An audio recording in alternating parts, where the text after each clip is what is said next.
तो वैसे चलिए देखते हैं ट्यूसडे के दिन मार्केट में क्या मोमेंटम रह सकता है, क्या हमारे लेवल्स हो सकते हैं। इन सभी चीज़ों के बारे में इस वीडियो में डिस्कस करने वाले हैं। जैसे कि आज मार्केट में क्या हुआ ना, उसके बारे में समझते हैं। सबसे पहले तो अगर आप फ्राइडे के दिन मार्केट देखें तो फ्राइडे के दिन भी एक अच्छा खासा मोमेंटम दिया। सैटरडे और संडे मार्केट क्लोज रहा। देन आज जो मंडे को मार्केट यहाँ पे ओपन हुआ और छोटा सा गैप अप ओपन हुआ। गैप अप ओपन होने के बाद यहाँ पे स्लोली स्लोली यहाँ पे थोड़ा सा होल्ड किया। अब ये होल्ड क्यों किया ना, इसके पीछे का अगर रीजन जानना है तो मैं पिछले एनालिसिस वीडियो में जो सैटरडे को डाला था ना, उसमें मैं साफ एक लेवल दिया था। यहाँ पे एक लेवल दिया था 49,000 का लेवल, ठीक है। कि अगर 49,000 के लेवल को ऊपर के साइड में निकालता है तो कहीं ना कहीं मार्केट में एक अप मूव रह सकता है। देन हम लोगों का टारगेट क्या है, 50,000 तक भी रहना चाहिए। और मार्केट ऑलरेडी आज देखो क्या क्या है ना, मार्केट गैप अप ओपन हुआ, छोटा सा गैप अप ओपन हुआ इस जगह पे 49,000 के ऊपर। एंड मॉर्निंग में थोड़ा सा सस्टेन किया एंड हम लोगों ने सुबह में ये यहाँ पे ट्रेड प्लान किया था। देन उसके बाद एक छोटा सा ऊपर के साइड में बाइंग साइड में प्लान किए थे एंड वहाँ पे टारगेट हिट हुआ। उसके बाद एक बड़ी रैली के साइड मार्केट ऊपर के साइड में आप देखो क्या 49,600 700 के तकरीबन तकरीबन मार्केट वहाँ पे जाके टच किया।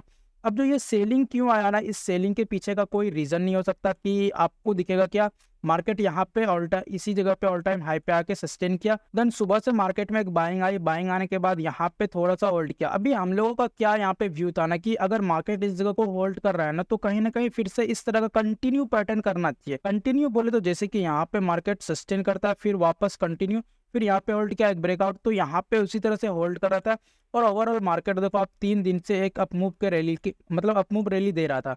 तो यहाँ पे एक सिनेरियो बना हुआ था कि मार्केट अगर इस जोन को होल्ड कर रहा है तो यहाँ से अगर ब्रेकआउट आता है तो फिर से फ्रेश बायर यहाँ पे इंटर होंगे। 50,000 तकरीबन तकरीबन जो ब्रेक किया था ना, वहां से जाके 50,000 तक जाके टच कर सकता था। ये 50,000 का टारगेट था हम लोगों का एंड 50,000 पे मार्केट तो गया नहीं, लेकिन यहाँ से ये थोड़ा सा प्रॉफिट बुकिंग देखने को मिला इस जगह पे। क्योंकि आप देखो ना ऑलरेडी एक तो मंथली एक्सपायरी आने वाला, अगर डेली टाइम फ्रेम पे आए हम लोग तो डेली टाइम फ्रेम पे क्या दिख रहा है कि बैंक निफ्टी का एक तो मंथली एक्सपायरी आने वाला। देन यहाँ पे मार्केट इस सपोर्ट, ये जो सपोर्ट है ना ट्रेड लाइन का, ये सपोर्ट बहुत इंपॉर्टेंट सपोर्ट है। अगर आपको पता होगा ये सपोर्ट के बारे में तो हम लोगों ने बहुत इसके बारे में डिस्कस किया। अभी यहाँ पे आपको दिख रहा है डेली टाइम फ्रेम पे शूटिंग स्टार कैंडल बना हुआ, ठीक है। क्या एग्जैक्टली मैं अगर आपको एक चीज दिखाऊं, कंपेरिजन करूं आपके सामने, तो जैसे कि यहाँ पे शूटिंग स्टार कैंडल इसी जगह पे परफेक्टली बना था। देन उसके बाद मार्केट 8 दिन कंटिन्यू सेलिंग किया था। अब देखो यहाँ पे हैंगिंग मैन टाइप का बना था, देन यहाँ से मार्केट कंटिन्यू सेलिंग किया था। उसी तरह से इस बार भी यहाँ पे देखो क्या एग्जैक्टली इसी टाइमिंग पे अगर आप यहाँ ओके आप यहाँ पे एक रेक्टेंगल ड्रॉ करो और यहाँ पे देखो क्या कि एग्जैक्टली लेकिन जिस हिसाब से यहाँ पे शूटिंग स्टार बना था ना, कंटिन्यू शूटिंग स्टार वर्क किया एंड यहाँ से 9 दिन मार्केट 8 से 9 दिन कंटिन्यू सेलिंग के साइड में दिया। अब आपको क्या लग रहा है कि क्या एग्जैक्टली ये शूटिंग स्टार कैंडल बना, अब यहाँ से क्या कंटिन्यू सेलिंग पैटर्न आ सकता है? तो आपके दिमाग में भी ये क्वेश्चन जरूर बना होगा। तो चलिए इसके बारे में हम लोग डिस्कस करते हैं, ठीक है। सबसे पहले तो एक चीज हम लोग समझेंगे क्या लेवल क्या है। लेवल अगर देखा जाए तो ये एग्जैक्टली यहाँ पे ब्रेकआउट का लेवल था, ठीक है। ब्रेकआउट का लेवल क्या था ना कि अगर आप देखेंगे यहाँ पे तो इसको ब्रेक किया था। ब्रेक करने के बाद यहाँ पे जो भी बायर्स था ना उसको एंट्री दिलाया, एंट्री दिलाने के बाद उनको ट्रैप किया था। एंड अगर आज का शूटिंग स्टार कैंडल देखे ना तो आज का shooting star candle aggressive buying था, ठीक है। एग्रेसिव बाइंग था, उसके बाद इस जोन को जो ब्रेक नहीं किया, देन यहाँ से कहीं ना कहीं एक प्रॉफिट बुकिंग आया। आप देखो क्या कंटिन्यू अगर 3 दिन से मार्केट बाइंग साइड में जा रहा है। अगर यहाँ की बात करते यहाँ पे एक बड़ी कैंडल ग्रीन कैंडल बना था, उसके बाद फिर शूटिंग स्टार बना था। लेकिन यहाँ पे अगर आप देखो क्या इसी ट्रेंड लाइन को सपोर्ट लेके वापस यहाँ पे जिस हिसाब से सपोर्ट लिया एंड होल्ड किया, उसके बाद यहाँ पे कंटिन्यू 3 दिन से बाइंग आ रहा, तो कहीं ना कहीं एक प्रॉफिट बुकिंग आना चाहिए। ये एक सिनेरियो लेके आप चल सकते हो कि नहीं प्रॉफिट बुकिंग भी जरूरी है, क्योंकि जो 3 दिन से बाइंग कर रहा है ना वो कहीं ना कहीं अपना पोजीशन को एग्जिट करेंगे, ठीक है। अभी हम लोगों का सिनेरियो क्या होना चाहिए कि अगर ये शूटिंग स्टार वर्क करता है तो हम लोग इसको फॉलो करेंगे। अब कैसे फॉलो करना है ना इसके बारे में समझते हैं। सबसे पहले तो आपको इसके लो को मार्क करना पड़ेगा।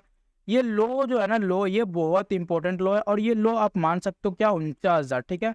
49,000 का एक रेजिस्टेंस सपोर्ट दोनों था, अभी ऑलरेडी सपोर्ट का काम करेगी 49,000। तो ये 49,000 बहुत ही इंपॉर्टेंट लेवल है, आप इसको मार्क कर सकते हो। 49,000 के नीचे रहता है ना तो हम लोग कहीं ना कहीं नीचे के साइड में प्लान करने के लिए सोच सकते हैं कि हाँ यहाँ से नीचे पुट साइड में प्लान हो सकता है। लेकिन अगर 49,000 के ऊपर रहता है तो मुझे नहीं लगता कि ये नेगेटिव कैंडल होना चाहिए। यहाँ से हो सकता है एक बाइंग आए, तो बाइंग आ सकता है यहाँ से भी, क्योंकि ये एक प्रॉफिट बुकिंग का सिनेरियो हो सकता है। एग्जैक्टली यहाँ पे देखो जिस हिसाब से ये शूटिंग स्टार बनाना उस हिसाब से इसका बिहेवियर नहीं है, तो हम लोग ये लेवल को मान के चल सकते हैं। अगर 49,000 के नीचे रहता है तो कहीं ना कहीं चांसेस है क्या फिर 48,800 तक मार्केट नीचे छोटा सा 200 पॉइंट का एक रैली दे, उसके बाद यहाँ से होल्ड करने के बाद अगर रैली देता है तो ये कंटिन्यू इस ट्रेंड लाइन के पास आके होल्ड कर सकता है।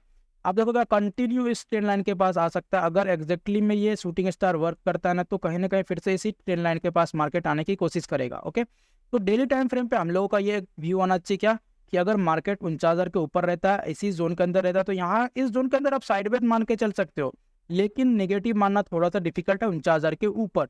अगर 49,500 के ऊपर निकल जाता है तो कहीं ना कहीं फिर से रेडी हो जाएगा 50,000 तक बैंक निफ्टी जाने के लिए, एंड ऑल टाइम हाई को टच करके फिर से जाकर कहीं ना कहीं रिवर्स प्लान कर सकता है, जैसे कि निफ्टी यहाँ पे ऑल टाइम हाई लगा के होल्ड कर रहा था। अभी हम लोग 15 मिनट पे देखते हैं बैंक निफ्टी को। ओके 15 मिनट पे ये 2 लेवल्स है एंड मूविंग एवरेज का सपोर्ट भी है। ठीक है गाइस, ये मूविंग एवरेज का ऑलरेडी इस जगह पे सपोर्ट है 49,000 पे, एंड ये 49,000 का एक लेवल है। तो अभी हम लोगों को क्या प्लान ऑफ एक्शन होना चाहिए क्या, कि अगर मार्केट इस जगह को होल्ड कर रहा है, ठीक है, यहाँ पे देखो इस जगह को होल्ड करने के बाद यहाँ पे ब्रेकडाउन दिया था, अगर वापस से मार्केट फिर से इसके ऊपर निकलता है तो कहीं ना कहीं चांसेस है क्या 49,000 50,000 तक जाके मार्केट एक क्लोज करे। ठीक है, तो अभी अगर मार्केट फ्लैट खुलती है, इसी जोन में खुलता है, तो हम लोग साइडवेज मान के इसको चल सकते हैं, एंड ये मूविंग एवरेज को हम लोग लेके चल सकते हैं कि अगर मूविंग एवरेज के ऊपर ऊपर मार्केट रहता है तो कहीं ना कहीं एक बाइंग साइड में सिनेरियो बन सकता है। अगर मूविंग एवरेज को ब्रेक किया एंड 49,000 को भी साथ ही साथ ब्रेक किया तो कहीं ना कहीं हम लोग एक 200 पॉइंट का एग्रेसिव सेलिंग प्लान कर सकते हैं। देन 48,800 के लेवल के पास आने के बाद तभी जाके हम लोग कुछ एक सिनेरियो बना सकते हैं कि वहां से या तो होल्ड करेगा, पैटर्न को कंटिन्यू करे। ठीक है,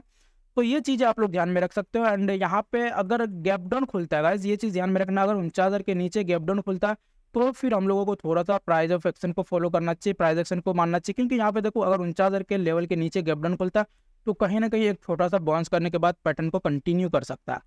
तो यहाँ पे अगर गैप अप खुलता है, सपोज मान लेते हैं 100 200 300 पॉइंट गैप अप खुलता है, 500 के ऊपर खुलता है, तो कहीं ना कहीं चांस है क्या कि ये सस्टेन कर जाएगा एंड इसको 50,000 तक लेके जा सकता है बैंक निफ्टी। तो ये चीज़ आप लोग ध्यान में रखना। इस जोन के अंदर अभी साइडवेज है, नीचे के साइड में साइडवेज है, ऊपर के साइड में आपका क्या प्लान होना चाहिए 50 के। ठीक है, ये 50 के जरूरी है ऊपर के साइड में टच करना, क्योंकि इसको आप देखो 49,800 और 600 के तकरीबन मार्केट रिवर्स कर रहा है बार बार। 200-300 पॉइंट का रैली एक बार में अगर देता है तो कहीं ना कहीं 50,000 तक भी मार्केट टच कर सकता है। नीचे के साइड में आपका व्यू होना चाहिए 48,800 फर्स्ट टारगेट, अगर 49,000 के लेवल को ब्रेक करता है। देन सेकेंड टारगेट आपका होना चाहिए 48,600 का। ठीक है, एक ये सेकेंड टारगेट होना चाहिए, क्योंकि ऑलरेडी देखो ये ट्रेंड लाइन का सपोर्ट है, ये सपोर्ट पे मार्केट बहुत टाइम तक रह चुका है, तो इसको ब्रेक करेगा तो एक छोटा सा सेलिंग प्रेशर देखने को मिल सकता है। चलिए हम लोग निफ्टी देख लेते हैं, निफ्टी का क्या मोमेंटम रह सकता है। ओके गाइस, हम लोग निफ्टी आ गए। निफ्टी में अगर 15 मिनट के चार्ट पे देखें तो 15 मिनट पे एक सेलिंग आया था लास्ट में। ठीक है, 2:50 या 3 बजे के तकरीबन एक सेलिंग आया एंड यहाँ पे थोड़ा सा निगेटिव कैंडल बनाया।